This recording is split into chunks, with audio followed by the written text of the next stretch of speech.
Chapitre 8 De 19 à 21 ans, 1916-1919 New York, une heureuse déception, influence du milieu des compagnes, une preuve de l'amour de Jésus hostie, travail sur le caractère, épreuve, retour. Je partis pour New York au commencement d'octobre. Mon père m'accompagnait. Il voulait connaître lui-même quelques-unes des personnes avec qui je serais en rapport, l'endroit où je vivrais, les distances qu'il me faudrait habituellement parcourir. J'avais 2 compagnes. Notre but était le même. Nous allions étudier l'art musical au même conservatoire et nous nous dirigions à la même pension. L'une d'elles, que je nommerai B, se rendait suivre les cours pour la 2e année.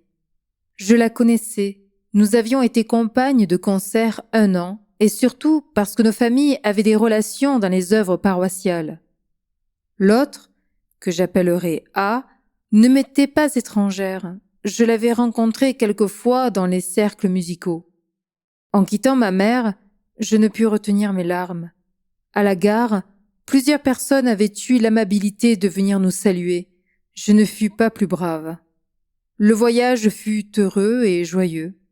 Mon père et chacune de nous dérobions nos émotions intimes, et la gaieté régna pleinement à l'extérieur. En me voyant dans la populeuse cité américaine, et surtout en apercevant Our Lady of Peace, le cœur me battait bien fort. Les dames de Jésus-Marie nous offrirent l'accueil le plus bienveillant. Elles nous obligèrent à deviner par cette réception la sollicitude maternelle dont elles entoureraient leurs 3 petites Québécoises. Vint la question des chambres. La grande maison n'avait de libre qu'une chambre simple et une chambre double. Déception. Nous pourrions obtenir chacune une chambre seulement un peu plus tard. C'était permission divine. Mademoiselle B et moi, sur l'avis de mon père, nous offrons la chambre simple à Mademoiselle A et nous acceptons toutes 2 la chambre double. Ma compagne B a sans doute, à ce moment-là, offert un sacrifice égal au mien. Elle a eu trop de délicatesse pour ne jamais me l'avouer. Nous ne nous connaissions pas intimement. Je la savais charmante. On m'avait dit qu'elle était si bonne. Mais j'étais habituée à la solitude. Mon goût, mon caprice d'isolement trouvaient alors un sujet de mortification. J'ignorais les joies et les secours que j'allais recueillir de cet incident providentiel. En novembre, à peine 1 mois après notre arrivée, nous avions l'avantage de réaliser notre désir primitif. Qu'arriva-t-il ? Notre réponse s'accorda. Rester ensemble, ne pas nous séparer. C'est encore un des bienfaits choisis que le bon Dieu me réservait. En effet, je voulais me donner en cette compagne une amie véritable, me faire goûter et comprendre la parole pieuse. Celui qui a trouvé un ami possède un trésor. Notre vie intime et commune en un pays étranger, nos joies et nos ennuis partagés, nos fréquents rires provoqués mutuellement, de même nos larmes adoucies, en un mot, la vie fraternelle, l'abandon et la confiance de 2 sœurs allaient nouer le lien de l'amitié noble, tendre et précieux. Jésus lui-même était déjà le nœud qui unissait nos 2 âmes. Maintenant, il me montre par l'évidence qu'il les a fondues ensemble dans son divin cœur, puisqu'il nous appelle l'une et l'autre ses épouses et religieuses de Jésus-Marie. Ô Christ éternel, sois à jamais béni d'avoir placé à mes côtés, sur la terre lointaine, un ange visible, alors que la distance empêchait mes parents de veiller sur moi. Sois à jamais remercié de m'avoir introduite en l'arche de bonheur où tu l'as conviée, cette âme délicate. Sois à jamais glorifié de mon amour pour elle et de ma gratitude envers son dévouement. Daigne lui multiplier à jamais tes sourires et tes regards d'époux, afin de lui rendre ma reconnaissance. Je reviens à mes premiers jours aux États-Unis. Quand mon père me quitta, j'éprouvai un violent choc intérieur. Je commençais les cours au conservatoire. Il fallait parler anglais, écouter, comprendre, étudier en anglais. C'était amusant, surtout au début. Heureusement que les pianos possèdent la même sonorité dans les différents pays, bien que le nom des notes suive le caprice linguistique. J'étais heureuse de demeurer dans un couvent. Quelle œuvre excellente accomplissent ces institutions religieuses. Dans ces murs, je me sentais gardée des nouveaux dangers qui m'étaient inconnus. Le bienfait suprême, c'était de jouir d'une chapelle où le maître vivait et veillait constamment, où la sainte messe était célébrée chaque jour, où enfin avaient lieu les cérémonies liturgiques. Je ne pouvais jamais entrer ou sortir sans passer à côté de Jésus. C'était l'unique chemin, je devrais plutôt dire, sans le saluer. Notre Seigneur a voulu se placer en cet endroit, je pense justement pour mieux attirer les âmes. J'ai été favorisée de lumière et de grâce dans cette jolie chapelle où le cachet profondément pieux invite au recueillement. Que de fois, dans la soirée, à une heure tardive, à la pâle lueur de la lampe du sanctuaire, me suis-je avancée bien près de Jésus, agenouillée à la balustrade, pour entendre sa voix et poursuivre mes confidences. La bonté des religieuses, leur charité, les attentions délicates dont j'étais l'objet de leur part m'édifiaient. Leur exemple de patience, d'abnégation me portait au bien. Mon autre compagne, A, était très aimable et fort gentille. Elle savait nous amuser. On croit souvent qu'il est difficile à 3 personnes de toujours s'entendre parfaitement, et l'on se plaît à répéter « Ah, la troisième gâte tout ». Pour nous, cette parole est fausse. Nous avons vécu de longs mois, mes 2 compagnes et moi, dans l'accord le plus heureux. Nos relations étaient continuelles. L'entente joyeuse aurait pu nous offrir d'autant plus d'obstacles que nous poursuivions le même but. L'humilité, le bon esprit, la délicatesse de B et de A mettaient de précieuses leçons. L'amant divin avait aussi marqué cette chère A du sceau des privilégiés. Depuis plusieurs années déjà, il l'a admise dans le paradis de la vie religieuse. Ô Jésus, prodigue à son âme tes caresses et tes faveurs de choix. Si l'on avait raison de craindre que la liberté, au loin, pour des études qui nécessairement lancent dans des cercles inconnus, dans un monde nouveau, et que cette culture ne soit un filet redoutable pour toute jeune fille, le bon Dieu a donné envers nous une preuve magnifique de sa puissance et de son amour. Je n'avais rien changé à mon règlement au sujet des exercices de piété. S'il y avait certaines modifications, c'est que je prolongeais ma méditation. J'éprouvais de la prière un besoin d'autant plus intense que je redoutais les écueils plus nombreux. C'était le vouloir de notre Seigneur. Les études, durant quelque temps, me déprimèrent physiquement. Par un motif charitable, on me conseilla de ne pas assister chaque matin à la messe afin de me reposer davantage. Je consultai le saint prêtre, à qui je m'adressai alors, et sans que je lui ai exprimé le sacrifice immense qu'il m'imposerait en me soumettant au jeûne eucharistique, c'est-à-dire en me privant de l'Eucharistie, et à celui de la Sainte Messe, il refusa de me soustraire une seule fois au banquet sacré. Sa décision me combla de joie. Je la reçus comme une preuve évidente du désir de Jésus hostie. Je fus touchée de cette marque d'amour pour moi. Je compris que rien ne pouvait m'éloigner de lui. En réalité, les forces que je puisais durant le sacrifice sacré et dans l'ineffable communion étaient bien supérieures à celles que m'aurait procuré un repos prolongé. D'ailleurs, aurais-je pu me reposer loin de Jésus? J'étais en plein milieu de jouissances artistiques. J'en profitais sans aucun abus. J'étais d'une prudence sévère pour assister aux concerts ou à quelques séances. Si j'avais quelques doutes, je prenais alors renseignement et conseil de personnes sages. Aussi, je goûte la joie de ne m'être exposé par ma faute en nulle circonstance. Je sortais peu dans le but d'une promenade, encore ces distractions se revêtaient-elles d'un motif scientifique. Je m'acharnais à l'étude. Perdre une seconde me paraissait gaspiller une mine d'or. Ma volonté était en jeu continuellement. J'étais pénétré d'une grâce extraordinaire que je puis définir, la conviction de l'infériorité. J'ose dire qu'il faut avoir vécu ces sentiments pour les comprendre, à tel point que, maintes fois, mes raisonnements n'ont pu que paraître faux. J'étais sincère. Le travail intérieur que Jésus a daigné accomplir alors en mon âme est si délicat, si intime, qu'il m'est impossible de l'analyser par des mots. Il est d'une valeur si précieuse qu'en le considérant, je suis prise d'admiration pour la conduite divine. Il me faudrait une plume de feu pour tracer un merci moins indigne. De plus, cette faveur était doublée du bienfait que je nomme le voile de ma conviction intime.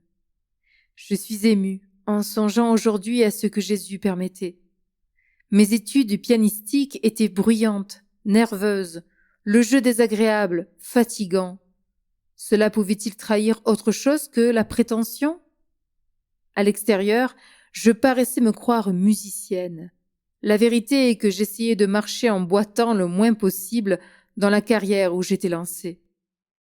Mon divin maître prenait le chemin le plus court pour me faire arriver bientôt au désir des humiliations et des mépris. Ce n'était pas, de sa part, le geste d'un moment, d'une journée, d'une semaine, mais un ouvrage incessant, un jugement qui s'infiltrait dans mon esprit, une vérité qui s'ancrait dans mon cœur pour n'en pas sortir.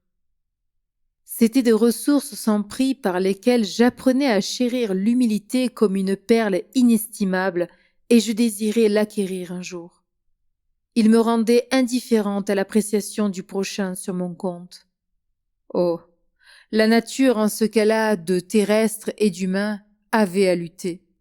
Combattre quand le Sauveur manie les armes, c'est une joie. Je revenais souvent à la pensée, je n'ai de valeur que ce que je vaux devant Dieu. Jésus ne voulait pas que je jouisse de mes efforts, et il permettait que, par ma manière d'agir, les autres ne puissent pas supposer ce qui se passait en moi. La page que j'écris dans le moment peut paraître bien obscure. L'action divine est si profonde que je suis impuissante à la traduire. Le mérite des autres était grand à mes yeux, leur qualité, leur succès augmentait mon bonheur en proportion de la gloire qui en revenait à celui qui dispense ses talents comme il lui plaît. J'aimais les féliciter, les louer. Le bon Dieu m'accordait un autre genre d'humiliation. J'y suis encore soumise. Je le remarque à ce temps de ma vie, parce qu'il me revient des souvenirs si nombreux. C'était, dans la conversation, de dire un mot plus choisi que celui qui venait d'être employé très correctement, ou de glisser une parole piquante. Ces deux procédés étaient involontaires. Je désirais tant ne causer la moindre peine à qui que ce soit. Ma langue tournait et c'était trop tard. Pour moi, je subissais justement et avec profit ma propre misère. Pour les personnes à qui je m'étais adressé, lesquelles tant de fois ne pouvaient m'être plus chères, je souffrais d'amers regrets. J'avais beaucoup de difficultés à communiquer mes impressions. J'avais l'air embarrassé et semblais prendre plaisir à les dissimuler. Dans une question indifférente, quand il se présentait divergence d'opinion, j'admettais toujours en moi-même, comme étant la meilleure, l'idée des autres. Il m'arrivait d'être gauche ici encore, et si j'avais voulu contester parfois, je n'aurais pas mieux réussi. Mon esprit d'observation et mon imagination se développaient rapidement au contact de gens de toute nationalité ainsi que de choses variées. Naturellement, j'étais portée à des paroles et des gestes moqueurs dans le but de m'amuser ou d'amuser les autres. Il me fallait surveiller non seulement ma langue pour qu'elle ne se déliât pas, mais encore mon esprit, mes pensées. Ce que je remarquais de répréhensible, je ne m'y arrêtais pas. Ce qu'il y avait d'original et qui avoisinait tant soit peu une imperfection ressortissait à mon jugement au domaine de la charité. Alors j'empruntais les lunettes de cette vertu pour considérer les personnes et les événements. Je revins, ces 2 années, passer les vacances de Noël auprès de mes parents. La joie de la réunion égala la douleur de la séparation. Au printemps, eux-mêmes venaient vivre quelques jours avec moi à l'étranger. La deuxième année, mon père vint seul. Il s'amusa à me causer une surprise et réussit admirablement. Autant de délicatesse du ciel. Au mois de mars 1917, commençait une épreuve intérieure qui s'est continuée à peu près sans répit environ 6 ans. C'était la rage ennemie qui allait déchaîner sa violence, multiplier ses assauts, ses ruses, ses astuces au plus intime de mon âme. Jésus m'a comblé de milliers de grâces pour me garder tout à lui durant ces combats terribles. Le démon avait résolu de vaincre. Que n'a-t-il pas inventé pour obtenir une victoire? Mon divin maître veillait, me dirigeait, il luttait pour moi, me consolait. Sa douce mère était là, écrasant le dragon infernal. Ouvrez les guillemets. La Vierge Marie a la mission spéciale d'écraser le démon. Mais c'est Dieu qui lui donne le pouvoir, plus précisément notre Seigneur, car c'est lui, le véritable vainqueur du démon. Fermez les guillemets. J'éprouvais des angoisses indicibles. Il y eut des heures de ténèbres profondes, de grands renoncements. Dieu a triomphé. Par son bras puissant, il a été vainqueur et je n'ai rien à me reprocher. Ô Jésus, merci de m'avoir rivé à toi par cette souffrance. Merci, ô Vierge bénie, de votre protection. Ces années, à elles seules, suffiraient pour me prouver l'amour de prédilection de notre Seigneur et l'abîme insondable de mon néant. Le conservatoire fermait ses portes dès les premiers jours de juin. Ma malle se bouclait sans tarder. Sur la fin de l'été, peu de temps avant mon départ, la seconde année, ma mère tomba de nouveau malade. Elle guérit assez vite et je retournai aux études. Notre Seigneur se plaisait à me faire accepter des sacrifices à l'avance. Je me sentais portée à lui offrir l'issue pénible, au point de vue humain, d'entreprises qui n'étaient pas terminées.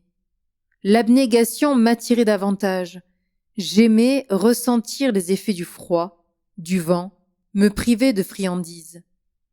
Le jour de l'Immaculée Conception, je connus les dames du Sacré-Cœur à leur couvent de Manhattanville. Elles surent me charmer. Après avoir visité le pensionnat, j'assistai dans leur chapelle à la bénédiction du Très-Saint Sacrement. J'éprouvai de vives émotions, presque des attraits. La piété des religieuses m'édifia. L'ordre et la bonne tenue des élèves me frappèrent. La nature prompte et colérique que j'avais à 4 ans n'était pas morte. Je la sentais bouillonner. Un jour, je soutins une grande lutte. Une personne tout à fait supérieure m'adressa charitablement une remarque que je méritais depuis longtemps. Je fus surprise. Je remerciai et montai à ma chambre. Le bon Dieu seul sait ce qui se passa dans mon intérieur. Au dehors, mon visage était blanc comme de la chaux et je tremblais. Une demi-heure plus tard, les larmes coulaient. Pourquoi? Parce que ma nature désirait se fâcher et que ma volonté refusait le moindre murmure. Dans mon jugement, je disais « Cette personne a raison. La vie est juste. » Il m'en coûtait pour opposer les pensées contraires, pour tenir dans la vérité mon orgueil et ma susceptibilité. La grâce triompha, avec elle, la paix et la joie de n'avoir pas causé de peine à mon doux maître.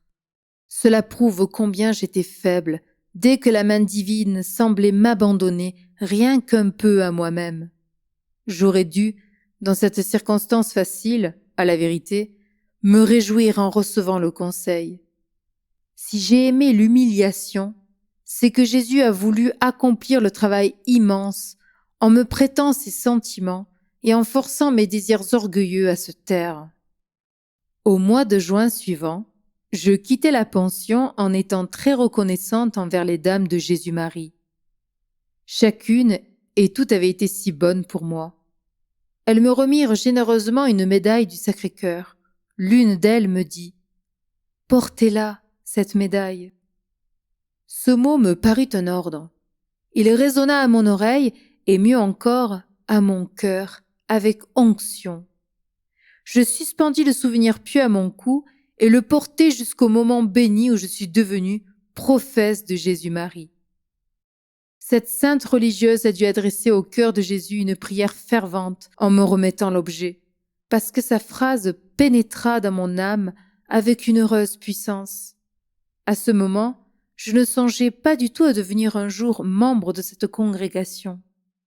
Je retournai jouir auprès de mes parents de la vie de famille. Ma liberté, loin de leur surveillance, n'avait pas été une cause de refroidissement à ma piété. Non, j'étais plus fervente. Le brillant de l'or, l'éclat des richesses n'avaient servi qu'à me détacher. Les occasions multiples de jouissance et de luxe avaient augmenté mon désir d'abnégation. L'empressement des foules affairées m'avait éclairé davantage sur le prix du temps. L'erreur et la sottise des gens trop nombreux qui ne savent pas l'apprécier, encore moins le bien employer, m'avaient aussi éclairé sur la valeur de l'unique affaire importante, celle du salut. La course aux honneurs et à la réputation m'avait démontré que le vrai mérite d'une personne est celui qu'elle possède aux yeux du souverain juge. En un mot, Jésus s'était constitué le gardien jaloux de mon âme. Que pourrais-je ajouter? Et quand Jésus est présent, il ne reste pas inactif.